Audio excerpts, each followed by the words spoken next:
When I got the panel niche on the job site, I removed that temporary bottom spreader piece and slid the niche back in the hole that had been carefully prepared for it. Installing the niche is a little bit like installing a pre-hung door.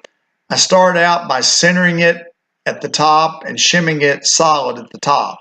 Next, I leveled down the side and put shims to hold the side plumb. Next, I used a level to plumb up the sides, slid in shims, and nailed each side off solid. I was down to installing the casing trim. I started by installing both of the side pieces. Then I slid the dominoes in the pockets I'd already cut along with some glue. Since I'd already test fitted the joints, all I had to do was slide the curved top piece down in place.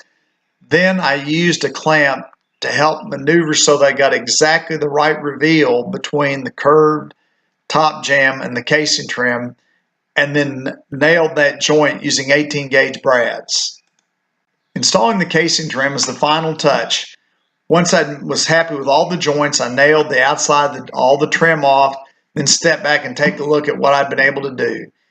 Again, this is a challenging project, but it's incredibly rewarding when you can stop at the end of the day and look and see a project like this that you've completed. And my clients absolutely loved the project, and they couldn't wait to show it to their friends.